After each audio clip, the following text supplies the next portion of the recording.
અમરેલીના સાવરકુંડલા રોડ પર આવેલા જીગાભાઈ દુધાત માર્કેટિંગ યાર્ડમાં એક સામાન્ય શબ્દ પ્રયોગથી શરૂ થયેલી ઘટના જાતિવાદી હિંસામાં પરિણમી છે. ગત તારીખ 15 મે 2025ના રોજ 20 વર્ષીય નિલેશ રાઠોડે દ્વારકાધીશ દુકાનમાં દુકાનદારના યુવકને બેટા શબ્દથી સંબોધન કર્યું હતું. આ શબ્દ પ્રયોગથી યુવકના પિતા ચોથા ભરવાડ ઉશ્કેરાયા હતા. તેમણે નિલેશ રાઠોડની જાતિ વિશે પૂછપરછ કરી અપમાનજનક ટિપ્પણી કરી હતી.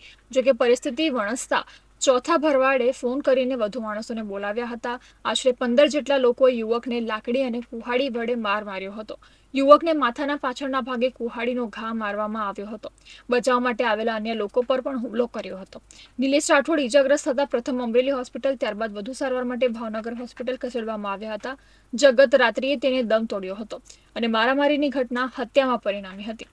આરોપીઓમાં ચોથા ભરવાડ વિજય ટોટા, ભાવેશ મુંધવા અને જતીન મુંધવા સહિત 15 લોકોનો સમાવેશ થાય છે. પીડિતે જાતિ આધારિત અપમાન અને હુમલો અંગે ફરિયાદ નોંધાતા અમરેલી રૂરલ પોલીસે વધુ તપાસ હાથ ધરી છે. તો બીજી તરફ બનાવના પગલે વડગામમાં ધારાસભ્ય જિગ્નેશ મેવાણી મૃતકના સ્વજનોને સાંત્વના આપવા અમરેલી પહોંચ્યા હતા.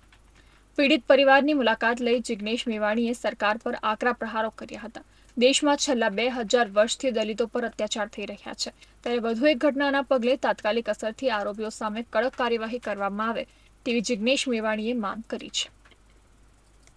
કે પીડિત પરિવારની લાગણી અને માગણી મુજબ તાબડતોબ તમે એક્શન લો, તમામ આરોપીઓની ધરપકડ કરો. 24 કલાક ના થવા જોઈએ. તમામે તમામ આરોપી જેલના સળિયા પાછળ જાય. ગુસ્સી ટોક હેઠળ કાર્યવાહી કરવામાં આવે. રાજ્યની સરકારને બુલડોઝર ફેરવાની બહુ ટેવ છે. આની અંદર એવા માથાભારે ગુંડાઓ ઇન્વોલ્વ છે, એમની અનેક ઇલીગલ પ્રોપર્ટી છે, એને પણ તમે બુલડોઝ કરીને બતાવો. ફાસ્ટ ટ્રેક કોર્ટમાં કેસ ચાલે અને પીડિત પરિવારને ન્યાય મળવો જોઈએ કોઈ પણ સંજોગોમાં. સાથોસાથ પીડિત પરિવાર વતી એ ના કહીએ પણ અમે કહીએ છીએ કે જે 4 યુવાનોને માર્યા, જેમાંથી એકની હત્યા થઈને બીજા 3ને ગંભીર ઈજા થઈ છે, એ બધાને રાજ્યની સરકાર 4-4 એકર ખેતીની જમીન આપે. સાચી રાજ્યની સરકારની ગંભીરતા તો જ દેખાય જો રાજ્ય સરકાર પોતે અપીલ કરે ગુજરાતની જનતાને કે આપણે 2025ના ભારતમાં, 2025ના ગુજરાતમાં જીવીએ. શા માટે દલિતોની સાથે આવું વર્તન કરીએ છીએ? શા માટે દલિતોની હત્યાઓ કરીએ છીએ? શા માટે દલિતોથી અભડાઈએ છીએ? શા માટે દલિતોની પ્રત્યે આટલી બધી આપણને નફરત છે?